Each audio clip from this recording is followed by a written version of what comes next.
5. 1951년 1월 4일. 통화에는 그날도 눈이 내리고 있었다. 만주 땅에는 눈이 하루 거리로 내리고 내려쌓인 눈 위로 거친 바람이 휘몰아쳐 언제나 눈가루를 뿌옇게 일으켜 올렸다. 그래서 눈이 오지 않아도 사람들은 눈보라를 맞는 형국이었다. 거기다가 눈까지 내리게 되면 하늘의 눈보라와 땅의 눈보라가 뒤엉켜 난무를 이루었다. 그건 경치로는 장관이었고 사람의 기동에는 장애였다. 그들은 그런 눈의 소용돌이 속을 뚫고 통화역에 나와 있었다. 김미선은 오래전부터 송입술에 잘근잘근 깨물고 있었다. 눈물을 보이지 않기 위해서였다. 그리고 이원조와 이학송한테서 애써 눈길을 돌려 먼 데를 보려고 했다. 나는 당원이다. 그건 당의 명령이다. 그리고 나도 곧 뒤따라간다. 그녀는 이 말을 수없이 되풀이하며 자신의 가슴에 차오르는 눈물을 퍼내고 있었다. 그 결정은 갑작스럽게 내려졌다. 이원조가 고산진에 있는 박헌영을 만나고 와서 서울행은 결정되었다. 그런데 예상하지 못했던 문제가 생겼다. 인민군 신문에서 신문 발행을 중단할 수 없다는 이유로 기자들의 이동을 막았다. 그냥 신문도 아니고 교재의 성격까지 띠고 있는 신문이어서 그 이유는 타당했다. 그러나 이원조의 입장에서는 서울로 돌아가 해방일보를 다시 내야 하는 막중한 임무가 주어져 있었다. 그리고 처음부터 기자들의 근무는 임시라는 것이 묻게 되어 있었다. 인민군 신문과 이원조 사이에서 이틀 동안 이런저런 말들이 오갔다. 그러는 사이에 기자들의 마음은 불안하게 설렁거렸다. 인민군 신문이 내세우는 이유를 충분히 이해하면서도 기자들의 심정은 이미 서울행으로 쏠려 있었던 것이다. 다시 서울로 돌아간다. 그건 신문 발간과 상관없이 가슴 두근거리는 기쁨이고 가슴 저려오는 환희가 아닐 수 없었다. 그건 서울을 떠나오며 뼈저리게 느꼈던 참담한 어둠이 찬란한 빛으로 바뀌는 환호였던 것이다. 마침내 서로가 동의한 최종 결정이 내려졌다. 이학송 한 사람만 먼저 떠나고 나머지 기자들은 인원 교체를 한 다음에 떠난다는 절충안이었다. 그 결정에 충격을 받은 것은 김미선이었다. 그녀는 그 소식을 듣는 순간 의자에 털컥 주저앉고 말았다. 가슴 무너지는 것은 그렇게 심했다. 그녀가 마음을 의지해 온 것은 바로 이원조와 이학송이었던 것이다. 그 두 사람이 다 떠나고 말면 그녀는 순간적으로 밀려드는 남담함을 주체할 수가 없었다. 그리고 시간이 조금 지나자 그런 결정을 내린 이원조가 원망스러워졌다. 어차피 다 한꺼번에 떠나지 못할 바에는 이학송도 남겨두고 가야 했던 것이다. 물론 이학송만이라도 먼저 데려가는 이원조의 심중을 헤아리지 못하는 것은 아니었다. 그건 이학송이 가진 특출한 능력 때문이었다. 사적인 감정을 떠나서 생각하더라도 이학송의 그 특출함은 인민군 신문에서도 절대 필요했던 것이다. 이학송은 인민군 신문의 기사를 절반 이상이나 혼자서 써내는 형편이었고 다른 사람들이 쓴 기사도 그의 손질을 거쳐야만 제 모습을 갖추게 되었다. 그는 어떤 기사를 쓰든 파지를 내는 일이 거의 없었고 기사의 종류에 따라 문제까지 달라지는 것이었다. 그리고 제목을 뽑거나 긴 글의 내용을 요약하는데도 남들의 생각을 언제나 저만치 앞질러 있고는 했다. 흡사 마술사 같은 폭넓고 다양한 그의 능력을 김미선은 그저 경이롭게 바라볼 수밖에 없었다. 그의 머리는 끝없이 새로운 생각을 만들어내고 있는 어떤 빛의 덩어리인지도 모른다고 김미선은 생각했다. 김미선은 그를 만나면서 비로소 인권과 능력이 구분되어야 하는 확실한 이유를 알았고 같은 종류의 일을 하면서 능력자를 존중할 줄 아는 태도를 배웠다. 개찰이 시작되었다. 대합실 안이 갑자기 웅성거리며 활기가 차올랐다. 김동무, 당 중앙을 통해서 곧 해결할 테니 조금만 참고 기다리시오. 밝은 얼굴의 이원조의 말이었다. 네, 원로에 편히 가십시오. 김미선은 웃음 지으며 악수를 나누었다.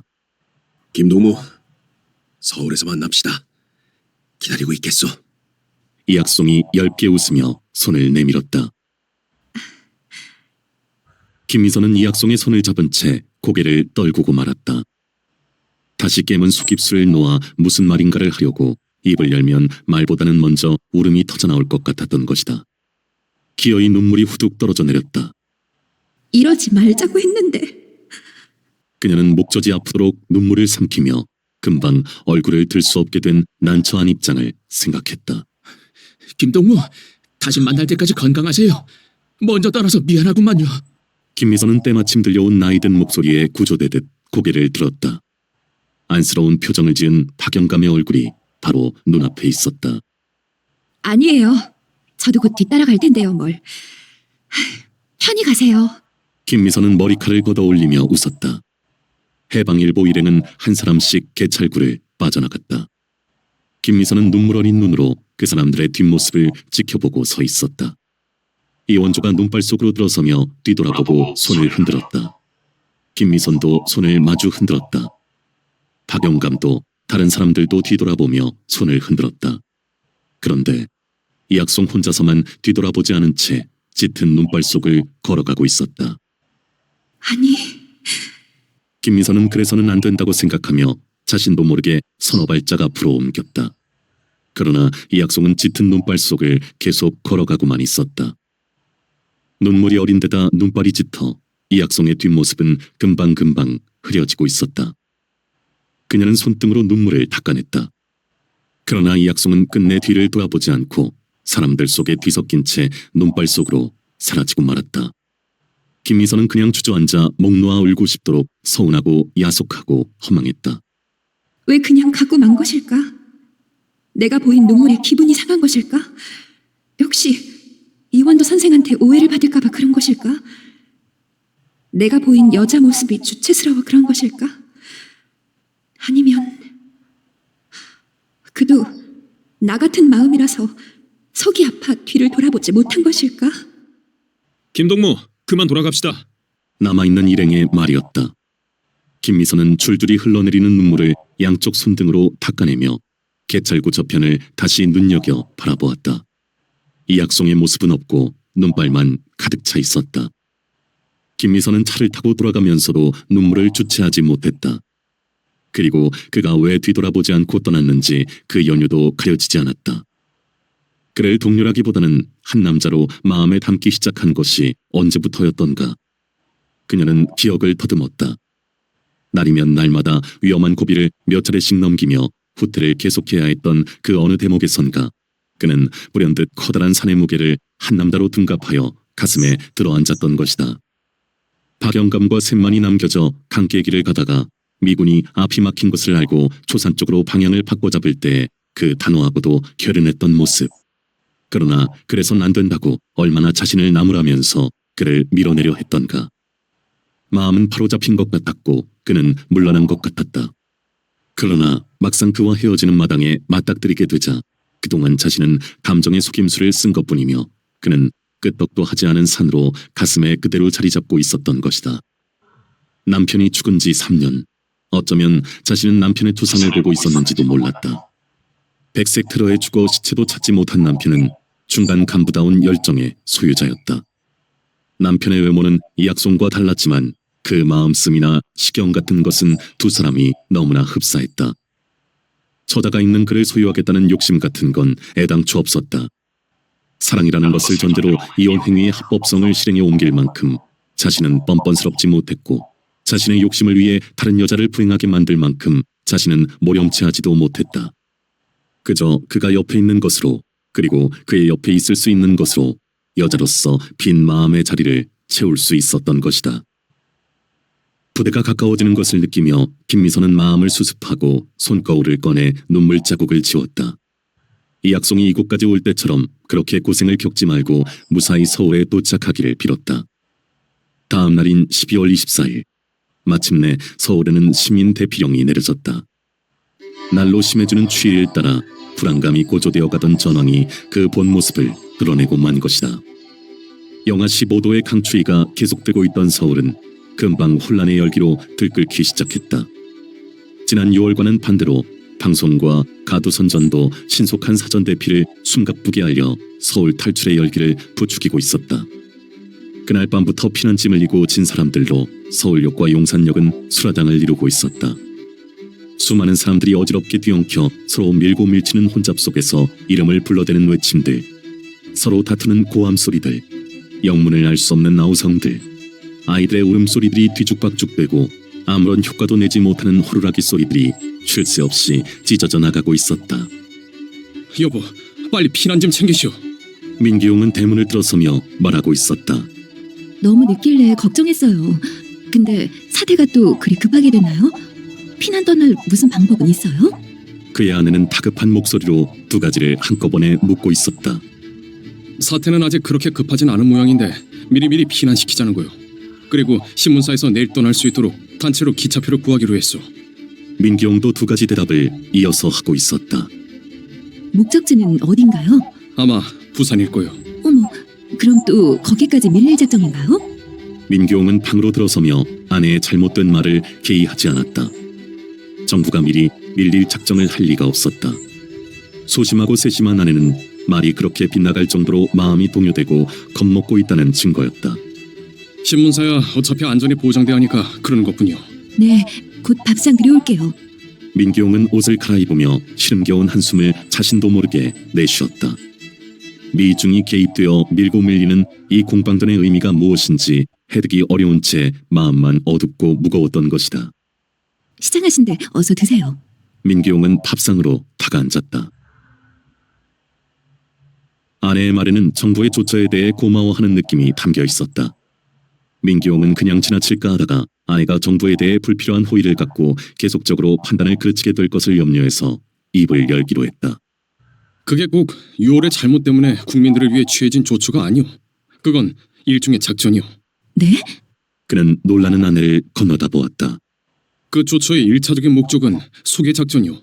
서울을 비워 적을 궁지에 몰아넣자는 작전 말이오. 아니, 그건 러시아가 나폴레옹한테 쓴 방법 아닌가요? 배운 티를 내는 아내의 말에 그는 고개를 끄덕였다. 맞소. 자연의 악조건에다가 점령지가 텅텅 비어있으니 현지 주달을 아무것도 못해.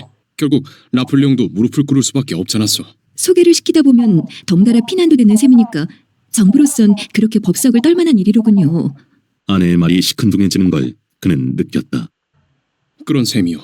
근데 말이에요. 포로가 되려면 중공군한테 포로가 돼야 살아난다는 소문이 쫙 퍼져 있는데 그 사람들은 그리 인정도 있으면서 싸움도 잘한다는 말인가요? 글쎄, 그런 소문이 퍼지고 있긴 한데 괴상한 말들이 많이 떠돌고 있으니 잘 모를 일이오. 그리고 그 사람들이 장개석의 국민당군을 물리쳤으니까 싸움을 못한다고는 할 수 없겠지만 그보다 더 중요한 문제는 미군한테 있어. 미군들은 일단 후퇴를 하기 시작하자 너무 급하게 뒤로 물러서고 있는 거요. 겁먹었나 보네요. 글쎄, 여러 가지 이유가 있겠지만 어쨌든 사기가 엉망이라는 소식이오. 전 짐이나 어서 챙겨야겠네요. 꼭 필요한 건 외에는 싸지 마시오. 기차에 큰 짐은 실을 수도 없을 테니까. 그러죠. 민기용은 쌀보다는 잡곡이 더 많은 밥을 아무 맛도 모르고 씹고 있었다. 그는 이미 어느 한쪽 편에 가담되어 있는 자신을 발견하고 있었다. 처자식을 굶겨 죽이지 않기 위해서건 어쨌건 간에 자신은 전시 상황의 신문사에서 펜대를 놀리기 시작하면서 일방적으로 한쪽 편만을 들게 되었다. 전쟁은 정치의 적극적 수단이면서 정치의 목적인 인간의 인간적 삶 자체를 파괴하는 괴물이었다. 전쟁의 기본은 적과 우방을 간단하고 명확하게 가르는 것이었다. 그 양분법 앞에서는 그 이외의 어떤 것도 용납되지 않았다. 중도적 입장은 기회주의일 뿐이었고 객관적 입장은 방관주의일 뿐이었고 종교적 사고는 허무주의일 뿐이었고 개인적 판단은 이기주의일 뿐이었다. 전쟁이 정치를 넘어서 역사라는 명분과 맥을 대고 있을 때 그런 결론은 더욱 선명해졌다. 민기용은 기회주의자이며 방관주의자이며 허무주의자이고 이기주의자인 자신이 그나마 해체되어 버리고 한쪽에 가담되어 있는 초라한 모습을 보고 있었다. 그것을 박차지 않고 주저앉아 있는 것을 체념주의나 패배주의라고 한다는 생각까지 하면서 다음날 가족을 이끌고 집을 나선 민기용은 전차를 타는 데서부터 고역을 치르기 시작했다. 서울역 행전차는 피난짐을 싸든 사람들로 미어 터지고 있었다. 눈이 퍼붓고 있는 거리거리에도 커다란 피난짐을 이고 진 사람들이 우왕좌왕하고 있었다. 하룻밤 사이에 달라진 거리의 모습이었다. 서울역은 물론 전날 밤보다 더 북새질을 쳐대며 난장판을 이루고 있었다. 광장에는 발 디딜 틈도 없이 사람들로 넘쳐나고 있었고 새로 도착하는 전차마다 계속 사람들을 토해놓고 있었다. 어머, 저 사람들 서울 시내 사람들이 전부 몰려나왔나 봐요. 단순한 놀라움이 아니라 기차를 못 타게 될지도 모른다는 두려움을 나타내고 있는 아내의 말에 민기용은 약간 퉁명스럽게 대꾸했다. 저래봐야 10,000명도 못 되는 수요. 갑시다, 저쪽으로. 민기용은 신문사에서 미리 정해놓은 집결지인 헌병대 쪽으로 걸음을 옮기기 시작했다. 그러면서 그는 서울은 역시 어쩔 수 없는 우익의 집합소로구나. 하고 생각했다. 역사의 정당성이고 다수의 삶을 위한 혁명이고 다 필요 없이 자신들의 기득권만을 지키려고 몸부림하는 사람들이 우글우글 모여 사는 도시가 서울이었던 것이다. 자신은 정치적으로도 경제적으로도 아무런 기득권이 없으면서도 그런 사람들 중에 하나로 휩쓸리며 서울을 떠나려 하고 있었다. 나는 그들과는 다르다. 다만 공산주의가 최선이라고 생각하지 않을 뿐이고 이 속에서 나름대로 최선을 다하고자 한다. 민기용은 자신의 의식 저 밑바닥에 도사리고 있는 이런 식의 생각을 굳이 깃발로 꺼내들고 싶지 않았다. 그건 자기 합리화의 변명일 뿐이었고 조금 배웠다는 자가 자기를 위장하는 기증일 뿐이었다. 당면한 위험을 피하고 싶으면 그저 조용히 떠나는 것이 오히려 진실이었다. 서로 뒤엉켜 혼잡을 이루고 있는 사람들 속을 군인들이 둘씩 짝을 지고 해치고 다니며 젊은 남자들을 끌어내고 있었다. 그러나 남자들이 순순히 끌려가지 않는 데다 그 가족들까지 압세하여 군인들에게 맞서거나 대들었다. 결과야 뻔한 그 떼잡이판으로 혼잡은 더 심해지고 있었다. 군인들이 왜 남자들을 저리 끌어가고 야단 법석이죠? 민기용의 아내는 당황해서 물었다. 아마 국민방위군을 뽑아가는 모양이요. 국민방위군? 그게 뭔데요? 뭐 그런 게 있어. 애 잘 챙기고 어서 갑시다. 민기용의 대꾸에는 짜증이 섞여 있었다. 그의 아내는 남편의 기색을 눈치채고 입을 다물었다. 최인석이 속한 국민방위군 부대는 대전을 거치고 영동을 지나 주풍령을 앞에 두고 있었다. 지대가 높아져 가면서 추위도 혹독한 데다가 바람마저 매섭게 휘몰아치고 있었다. 그리고 길에는 눈이 두껍게 쌓여 있었다.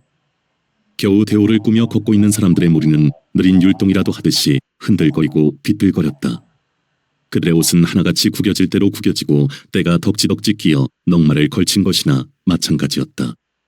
목도리나 보자기나 천조각으로 그저 추위를 막자고 가지각색으로 귀싸개를 한 데다가 바르는 새끼줄이나 전깃줄로 단발을 치고 있었다. 그런 그들의 모습은 갈데 없는 거짓골이었다. 그들은 입성만 그렇게 남루한 것이 아니었다. 그 옷들 속에 가려진 몰골은 더욱 비참했다. 굶주림과 추위와 강행군에 시달려온 그들은 사람의 몰골이 아니었다. 눈두덩이 푹푹 꺼져 눈알만 퀭하게 드러났고 광대뼈가 툭툭 붉어져 나왔고 양쪽 볼이 패일대로 패였으며 메마른 입술은 붓어 갈라진 데다가 수염들은 거칠거칠 돋아나 있었다. 그렇게 말라 비틀어진 얼굴들은 설한풍에 부대 끼느라고 푸릇푸릇 얼부풀어 터지고 살껍질이 허물처럼 들떠오르고 있었다. 그러나 그건 겉으로 드러난 얼굴의 모습일 뿐이었다. 허술한 귀싸개에 감춰진 그들의 귀는 거의가 얼음이 박였고 새끼줄이나 전깃줄로 감발한 발가락들은 동상이 걸린 데다 매일같이 무리를 해서 걷는 바람에 서로 쓸리고 터져 진물투성이가 되어 있었다. 군인들의 사정없는 닥달에도 불구하고 그들의 행군이 느릴 수밖에 없는 것은 그들 모두가 탈진 상태에 빠졌고 발들이 다 그 지경인 탓이었다. 그러나 여기까지 온 사람들은 그나마 평소에 건강이 좋은 사람들이었다.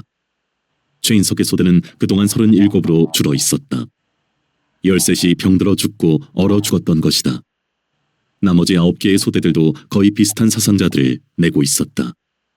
자, 힘을 내, 힘! 저 고개만 넘으면 경상도야. 거기 가면 뜨끈뜨끈한 밥도 고깃국도 얼마든지 있어. 기운 내라고, 기운!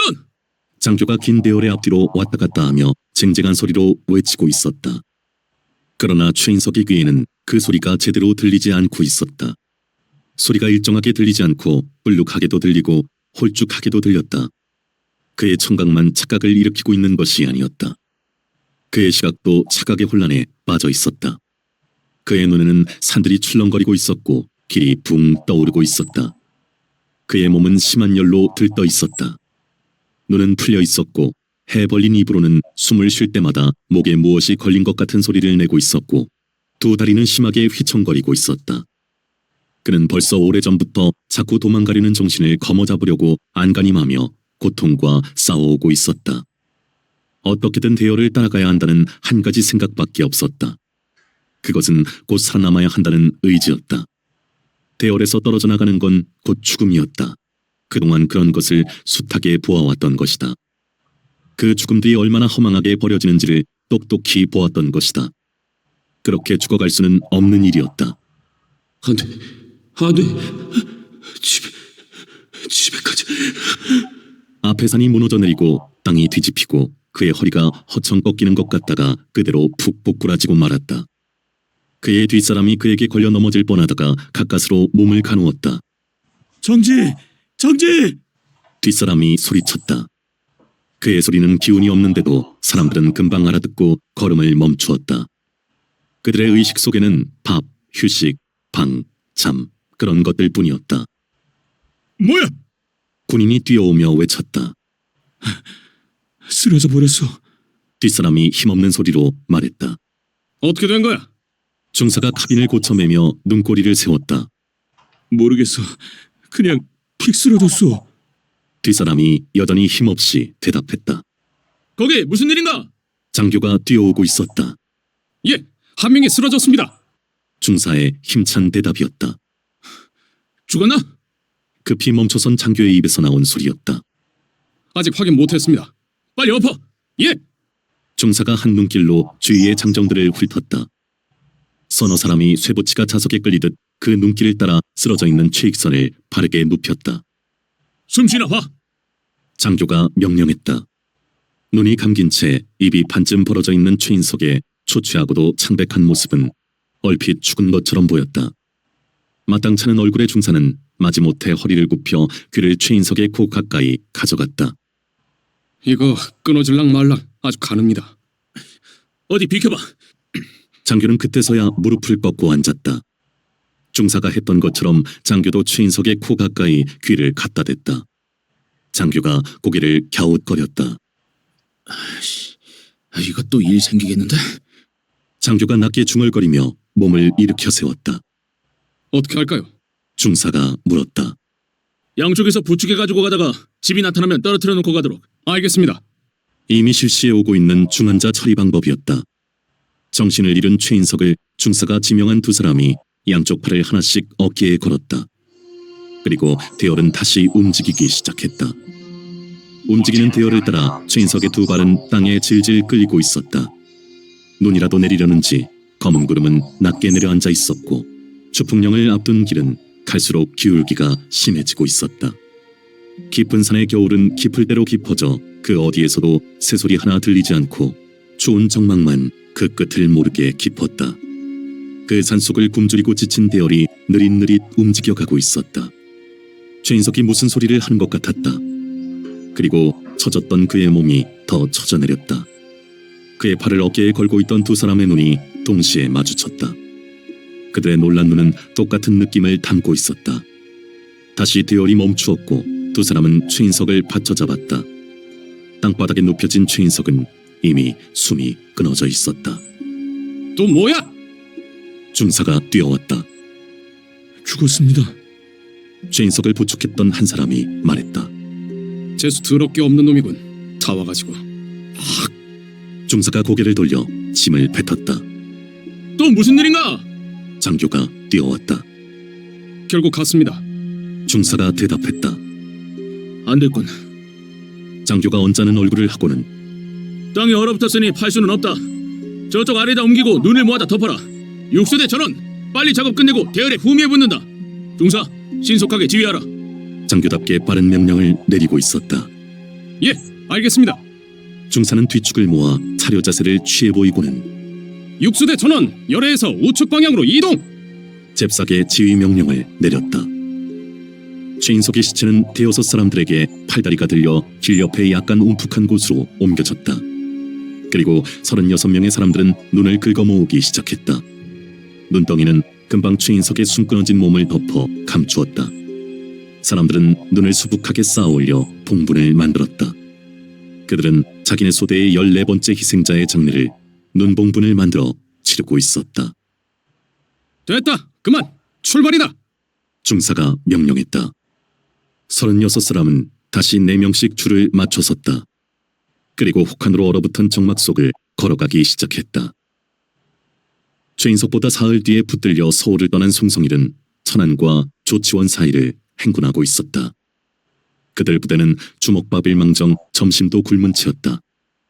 그들이 점심을 굶을 수밖에 없었던 것은 그동안 지방 관공서들의 살림살이가 거덜나다시피 되었기 때문이었다. 매일같이 밀어닥치는 방위군에게 양곡권이라는 쪽지를 하나씩 받고 주먹밥이나마 해내는 것도 한계가 있었던 것이다. 그런 사정은 남쪽으로 내려갈수록 심해졌다. 그도 그럴 것이 서울뿐만이 아니라 각 지방마다 할당된 방위군을 뽑아 경상도를 향해 남으로 내려보내고 있었던 것이다. 그러니까 서울, 경기도, 충청 남북도 방위군들은 주풍령을 넘어가기 위한 남쪽 분기점인 대전을 향해 도보 행군을 하고 있었다. 중대장님, 저 앞에 마을이 하나 보입니다. 상사가 빠른 걸음으로 다가오며 앞을 가리켰다. 규모는 아직 미확인 상태입니다. 한도명 보내 확인하도록. 알겠습니다. 앞으로 뛰어간 상사가 부대를 경계하고 있는 사병들을 지목해서 명령을 내렸다. 송성일이 속한 인솔장교는 그 나름으로 머리를 쓰고 있었다. 관청에 들어가 되지 않을 실랑이를 벌이며 기분만 상하기보다는 규모가 어지간한 마을을 만나면 거기서 직접 한 끼씩을 해결하고자 했던 것이다. 민폐가 될 수도 있는 일이었지만 장정들을 굶겨 혹한 속을 행굴시킬 수 없는 일이었고 정부가 발행한 양곡권을 이 당에게 넘겨줘서 다음에 곡식을 받도록 하면 민폐가 될 리도 없었던 것이다. 중대장님, 대강 50가구쯤 된다고 합니다. 상사의 보고였다. 50가구라. 그럼 좀 무리 아닐까? 장교가 상사를 옆눈길로 보며 고개를 갸웃했다. 예, 한 집에 대강 8, 9명 꼴인데 좀 잘 사는 집에 더 배당을 시키고 하면 한 끼쯤이야 해결이 되지 않을까 싶은데요. 상사는 그냥 지나치고 싶지 않은 눈치로 말했다. 알았어. 일단 마을까지 가보고 결정하지. 그들의 부대도 벌써 동사자와 중병 나고자 100여 명이 생겨 부대원이 400여 명으로 줄어들어 있었다. 인원이 줄어든 것이 다행이라는 생각이 장교의 머리를 짧게 스치고 지나갔다. 그러나 장교는 금방 머리를 내둘렀다. 19의 동사자와 낙오된 중병자들을 생각하면 차마 못할 생각이라는 것을 이내 깨달았던 것이다. 추위에 못 견뎌 바짝 웅크릴 대로 웅크린 채 죽은 동사자들의 시체는 상상하기 어렵게 너무나 작았다. 똘똘 뭉쳐놓은 무슨 덩어리 같은 그 작은 시체가 사람이라고 믿어지지 않을 지경이었다. 그 시체들은 팔이고 다리고 아무리 기운을 써도 펴지지가 않았다. 그것들은 꽁꽁 얼어붙어버린 얼음덩이였다. 그 시체들을 땅에 묻어야 하는 것도 비감했지만 중병자들을 아무 집에나 떠맡기고 떠나는 것도 비감하기는 마찬가지였다. 그건 인솔장교로서 갖는 최소한의 책임감이면서 인간으로서 갖는 양심의 아픔이었다. 중병자들은 거의가 추위를 이기지 못해 생긴 열병이었다. 감기에 걸리고 기침을 심하게 토하고 그러다가 몸이 불덩어리가 되면서 헛소리를 하거나 눈을 까뒤집었다. 그런 병세는 하루 이틀 사이에 걷잡을 수 없이 악화되고는 했다. 그럴 수밖에 없는 것이 약은 전혀 쓰지 못하지, 제대로 먹지도 못하지, 날마다 강행군은 하지, 밤에는 맨바닥 잠을 자야지, 모든 것이 불난데 부채질이었다. 아무 집에나 떠맡겨진 그들이 얼마나 건강을 되찾게 될 것인지는 아무도 모를 일이었다. 다 살기가 말이 아니지만 함께라니까 어찌 해봐야 디요. 다 하고 싶어 하는 고생들이 아닌데. 장교에게 양곡권을 받아든 이장의 마지못한 말이었다. 경비병이 하나씩 딸려 장정들은 집집마다 분산되었다. 경비병이 모자라 두 집의 경비병 한 명을 배치하고 장정들을 한 집으로 모은 다음 그 옆집에서 할당된 인원의 밥을 해가지고 옮겨오기도 했다. 여기 양곡권을 받아놨으니까 다음에 세상 좋아지면 곡식을 대받게 될게요. 다 궁한 살림이지만 한 끼니까 어찌 좀 대접을 잘 해드리시오. 이장은 집집마다 돌며 같은 말을 되풀이했다. 그 갑작스러운 일은 마을 사람들에게 횡액이 아닐 수 없었다. 앞에 남은 긴 겨울을 살아내기 위해 거의가 곡식을 피아끼듯 해가며 시래기죽을 끓이고 있는 형편에 장정 8, 9명의 밥을 알곡으로 지어내야 한다는 것은 눈 뻔히 뜨고 도둑 맞는 것이나 마찬가지였다. 그들은 탐에 세상 좋아지면 하는 이장의 말을 아무도 믿지 않았다.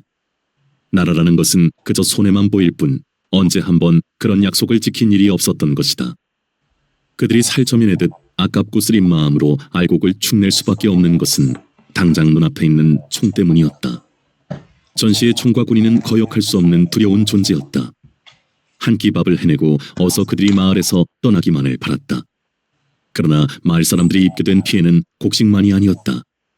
대부분 집이 좁아 방에 다 들어앉을 수 없게 된 방해군들은 마당에다 불을 피우고는 멋대로 집단을 가져다가 불꽃을 키웠다. 그뿐만이 아니었다. 배짱 좋고 비위 좋은 사람들은 군인의 눈을 슬슬 피해가며 주인에게 속옷을 내놓으라고 은근히 겁을 먹이는가 하면 방을 차지하고 앉은 어떤 사람들은 아예 주인 몰래 횃대볼을 들쳐 목도리나 옷가지를 슬쩍 훔쳐넣기도 했다. 예정없이 당한 일인데다가 마지못해 지어낸 밥에 별난 반찬이라고 있을 리가 없었다. 잡곡밥에 시래기국, 김치가 고작이었다. 한 가지 반찬이 더 오르는 경우 동치미나 무말랭이 무침 정도였다. 그러나 주먹밥 한 덩이씩으로 겨우겨우 끼니를 때워온 방해군들에겐 그것이 바로 진수성찬이었다.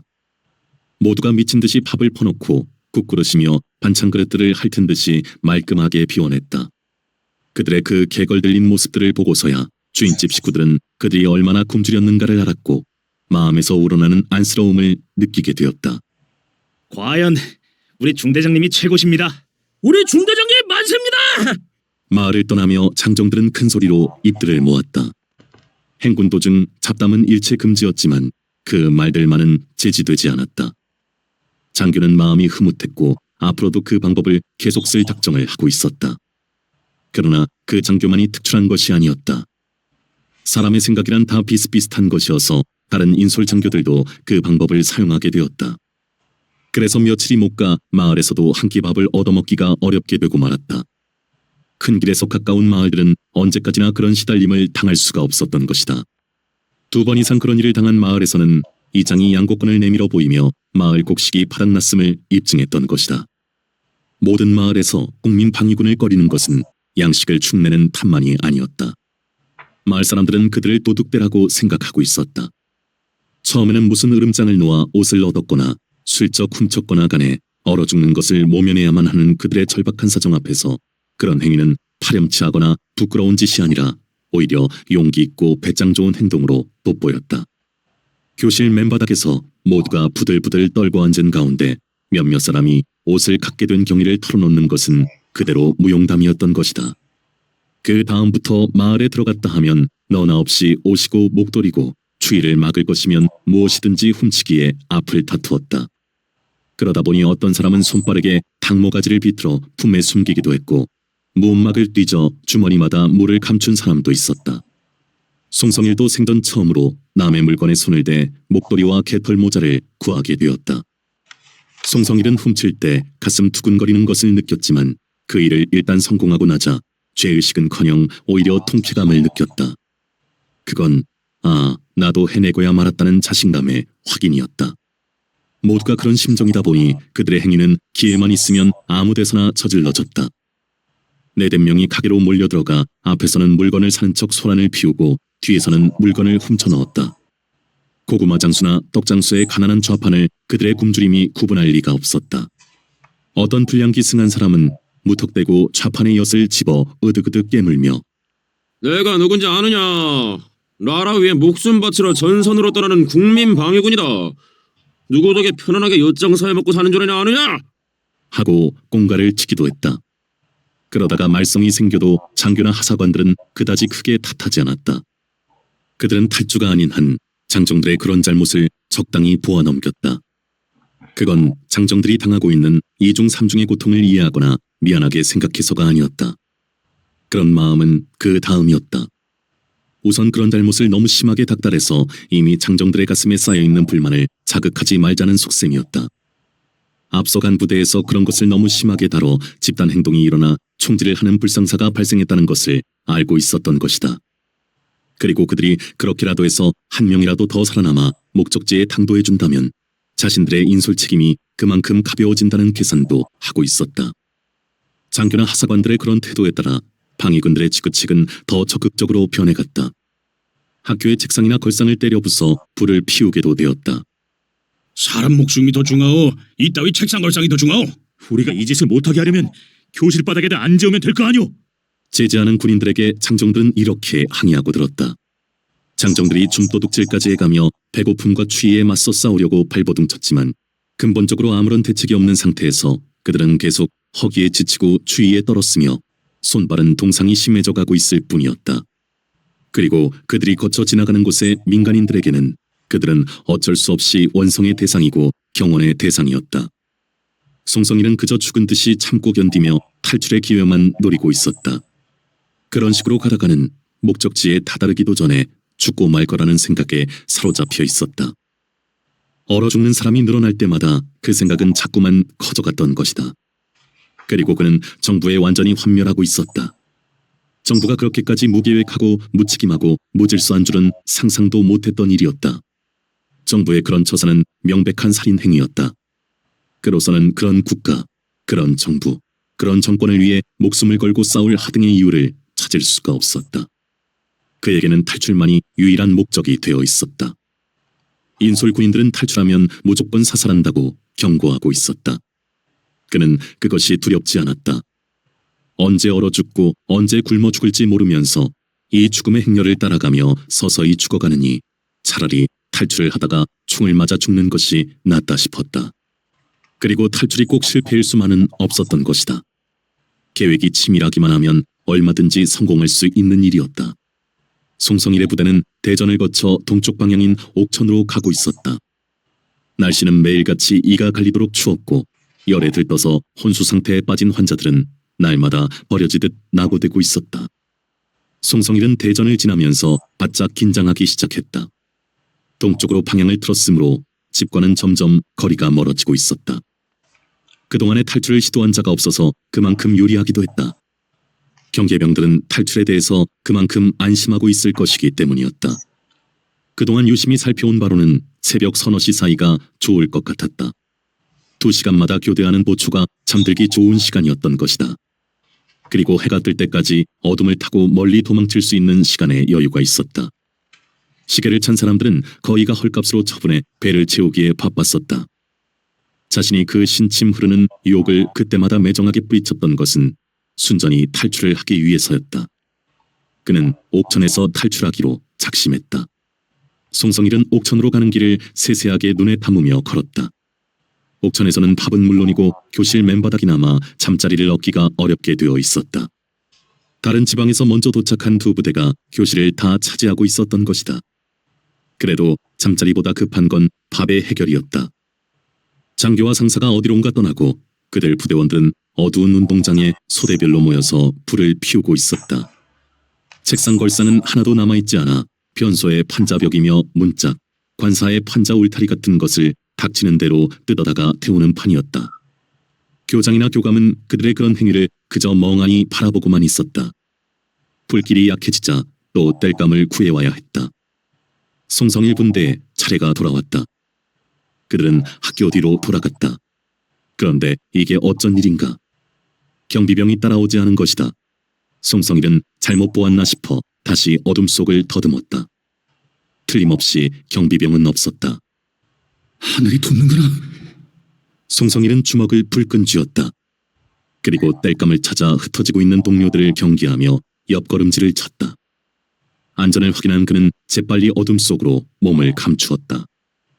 그 즈음에 이미 아무런 대책도 없이 국민 방위군을 편성한 정부의 무모함에 대해 전국적으로 비난의 여론이 거칠게 일어나고 있었다. 그리고 그 비참한 몰골의 국민 방위군 대열을 죽음의 대열이니 해골의 대열이라고 부르고 있었다. 1951년 1월 3일 대한민국 정부는 다시 부산으로 옮겨갔다.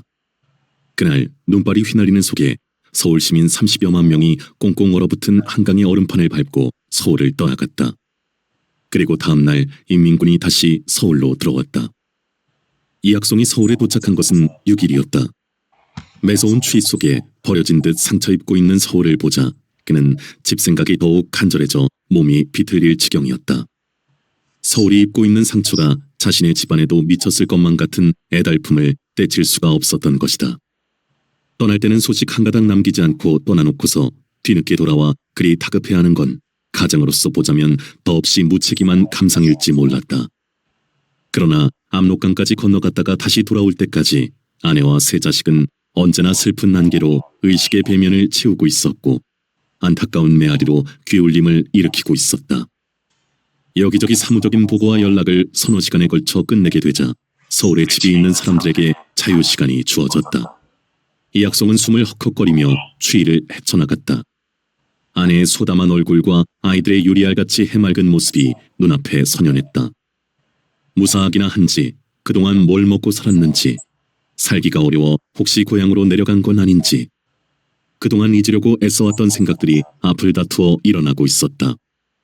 광화문에서 출발할 때는 추위를 느꼈는데 중로 5가쯤에 이르자 가슴팍에 땀이 배는 것을 느꼈다.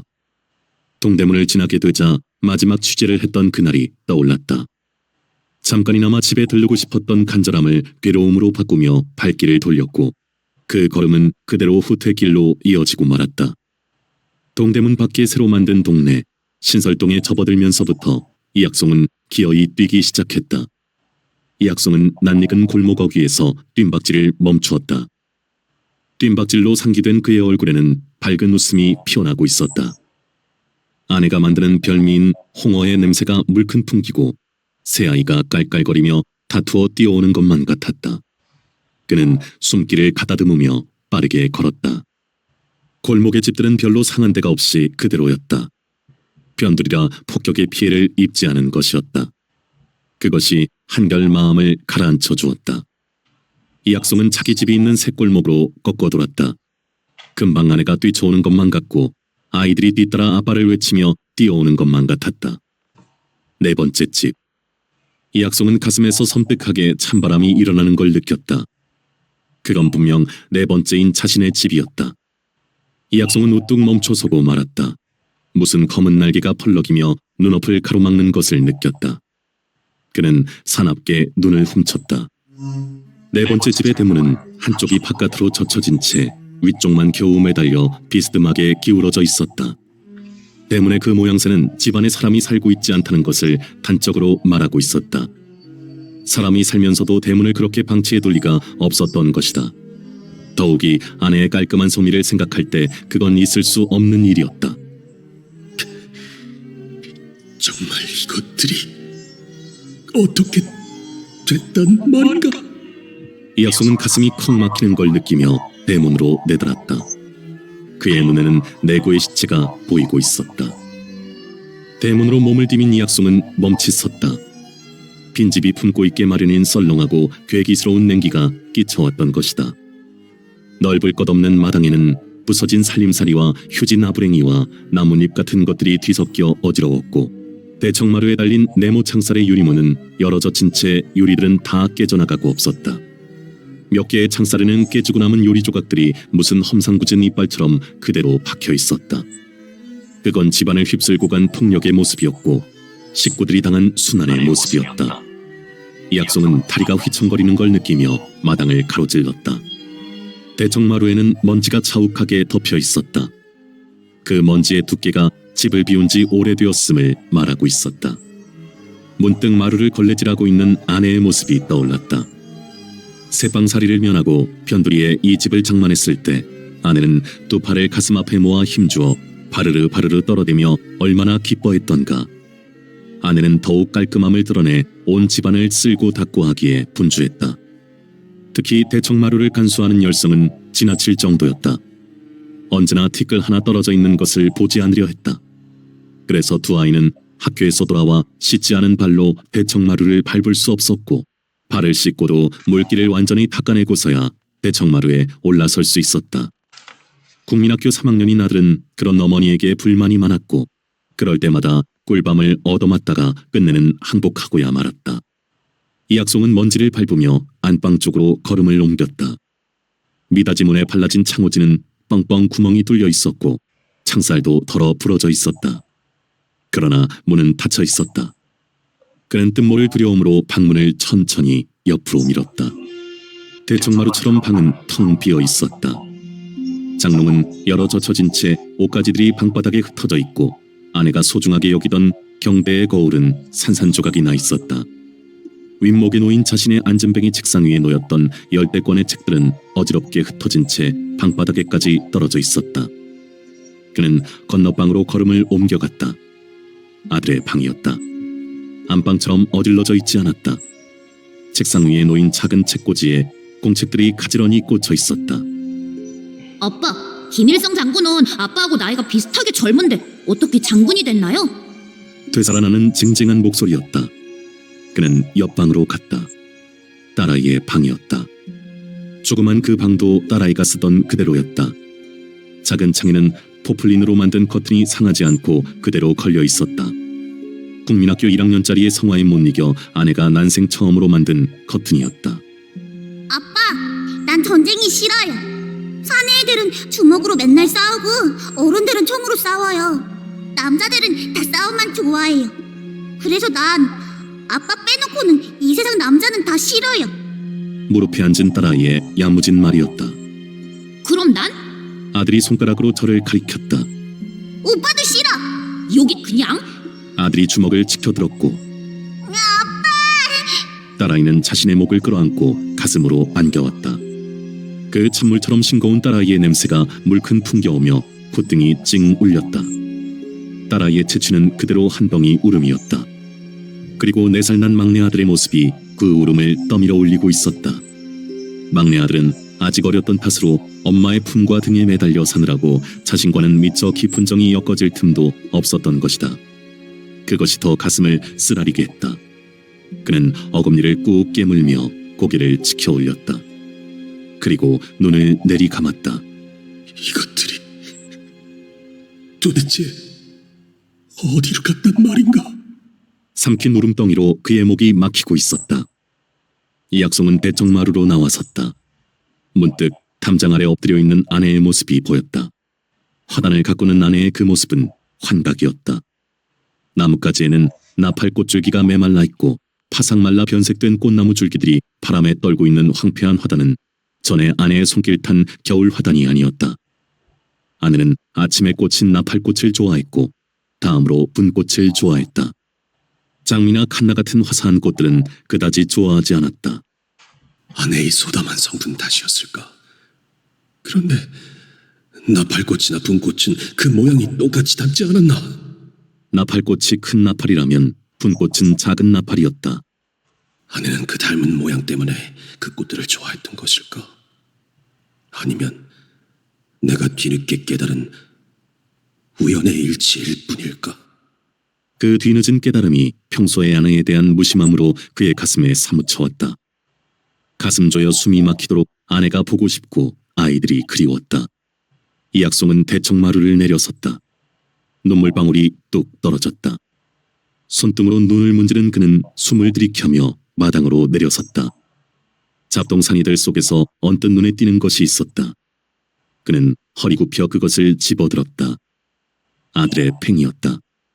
2년 전 늦가을에 아들과 함께 깎은 팽이였다. 아들은 팽이 꽁지의 못을 받기를 싫어했다. 못대가리로는 팽이가 잘 돌지도 않고 싸움에서도 지기만 한다는 것이었다.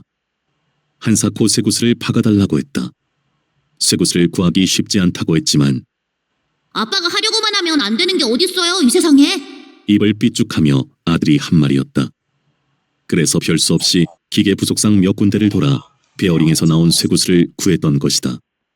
싸움이 붙었다 하면 판판이 이기는 무적의 왕이라며 아들은 그 팽이를 자랑하고 아꼈다. 그런데 팽이에는 눈이 빠진 듯 쇠구슬이 어디로 가고 없었다. 팽이 머리에는 아들이 정성 들여 칠했을 색색의 크레용 동그라미들이 흙이 묻은 채 제 색깔을 잃고 있었다. 그는 옷에다 팽이에 묻은 흙을 조심스럽게 문질러 닦았다. 몇 번 닦고 나서 팽이를 들여다보았다.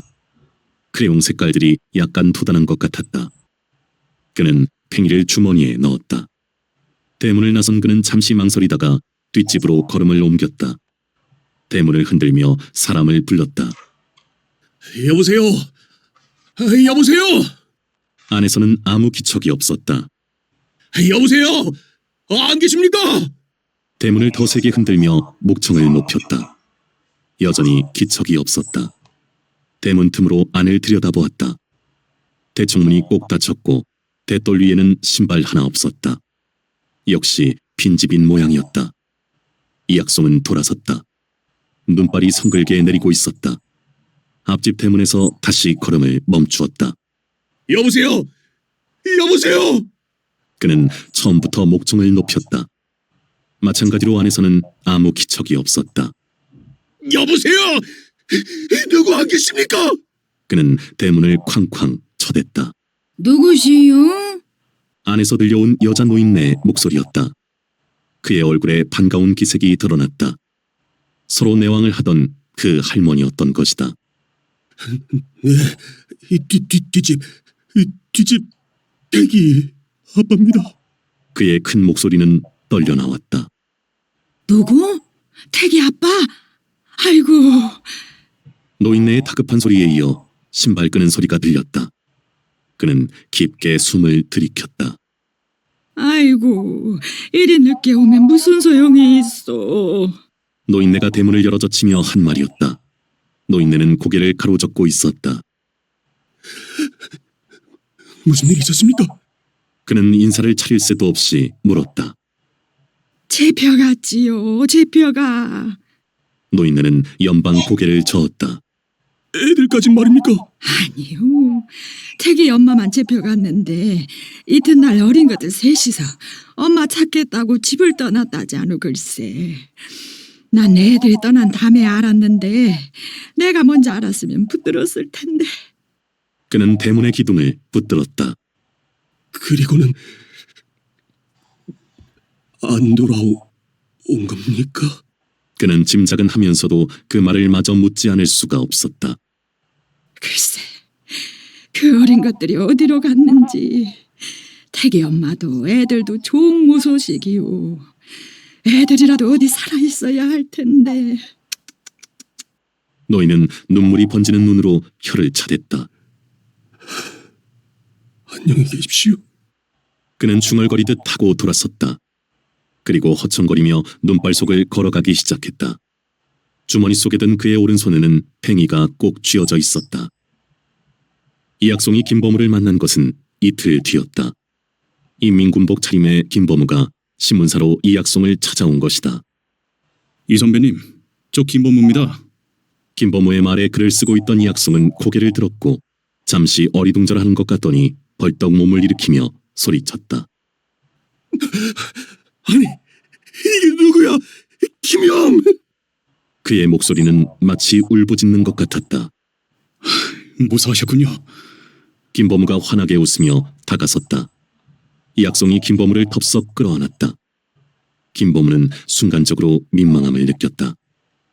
자신은 악수를 하려던 참이었는데 끌어안게 되니 자신의 반가움이 이 선배만 못한 것이었는가 하는 생각이 스쳤던 것이다. 그는 그런 순간적인 느낌을 내던지고 이학송을 막 끌어안았다.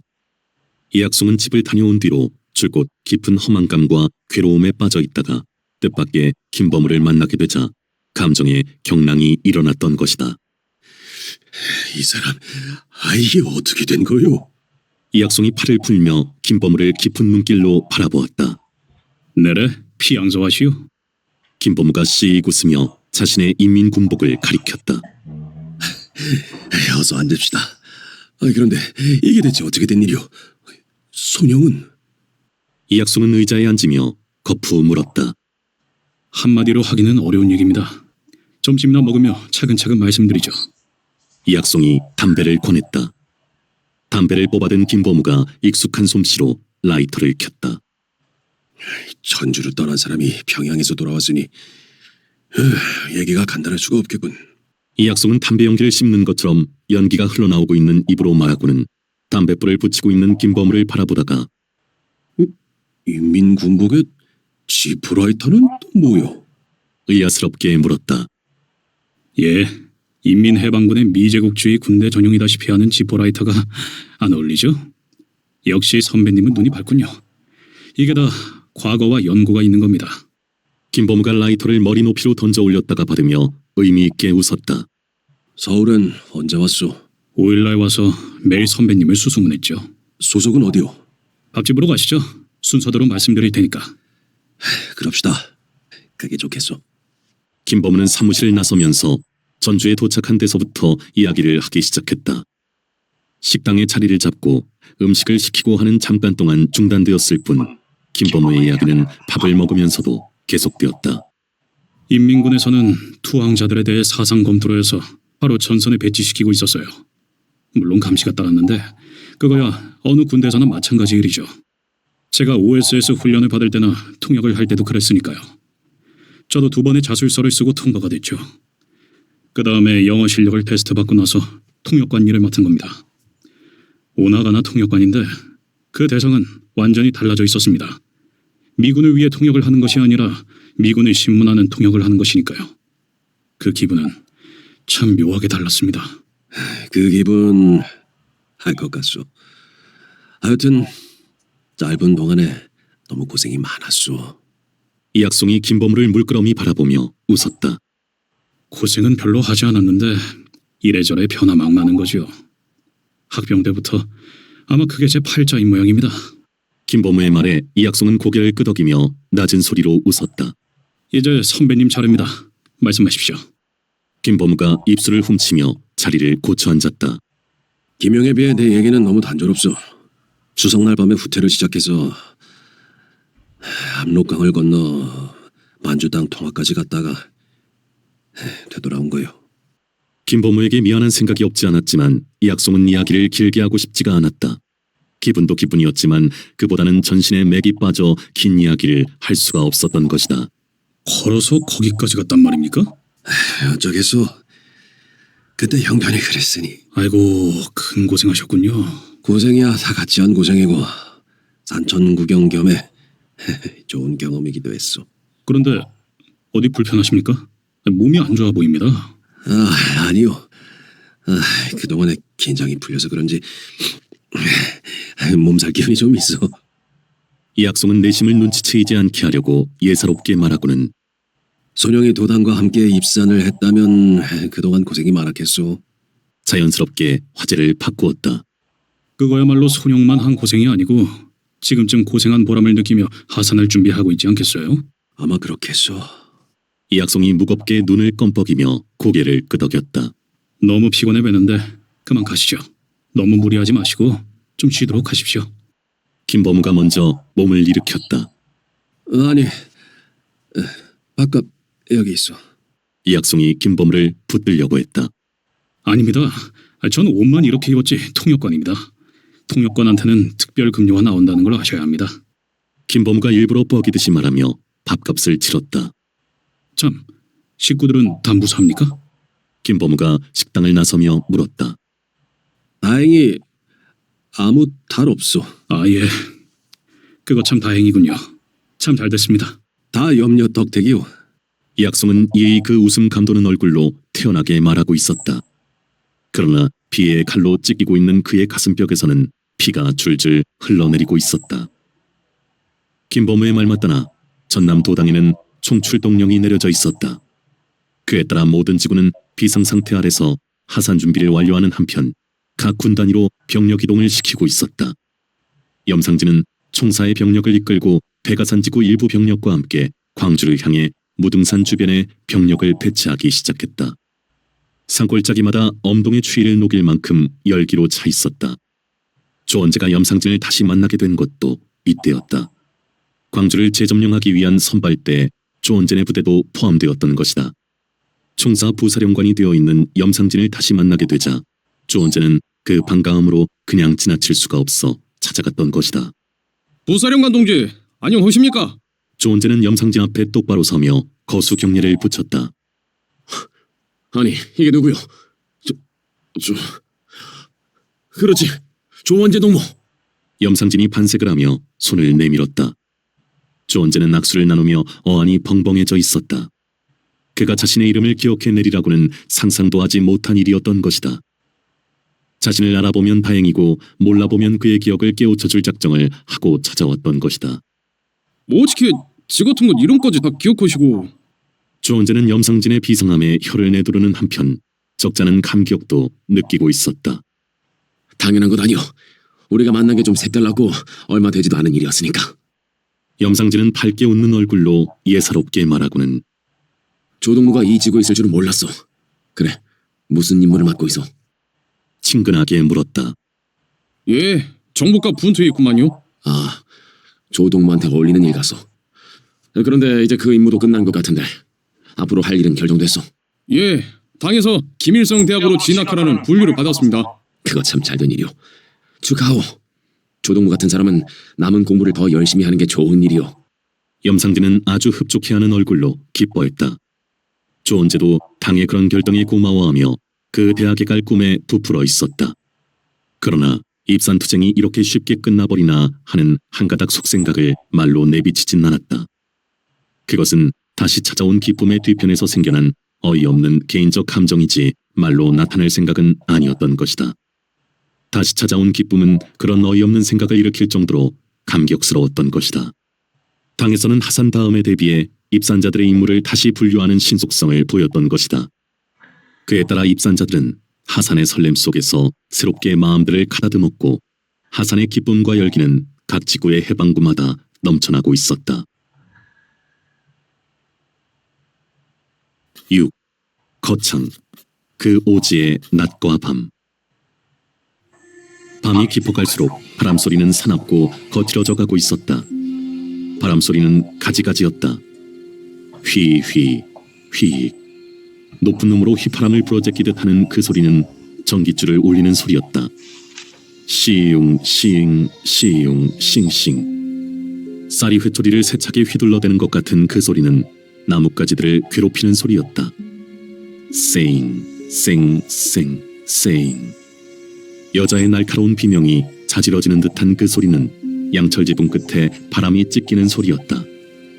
그런 여러 소리들이 뒤엉키며 밤이 깊어감에 따라 바람은 더 심하게 불어대고 있었다. 그런데 그 바람 소리들에 섞이고 있는 바람 소리가 아닌 소리가 있었다. 들들들들, 드글드글, 들들드글드글, 들들들들. 그건 쇠가 맛깔리며 굴러가는 소리였다. 그 소리는 저녁밥을 먹고 나서 한참이 지나면서부터 바람 소리에 섞여 들려오기 시작했다. 그리고 몇 시간 동안 계속해서 들려오고 있었다. 그 소리가 울리게 되자 어른들이 불안스러워하며 밖으로 나갔다. 소리가 울려오는 쪽에 보이는 것이라곤 짙은 어둠 속에 점점이 찍혀 움직이고 있는 빨간 불빛들 뿐이었다. 일정한 간격으로 찍힌 그 불빛들은 앵두알 같을 뿐 전지처럼 불빛을 내쏘지 않았다. 그 불빛들은 남쪽으로 움직여가고 있었다.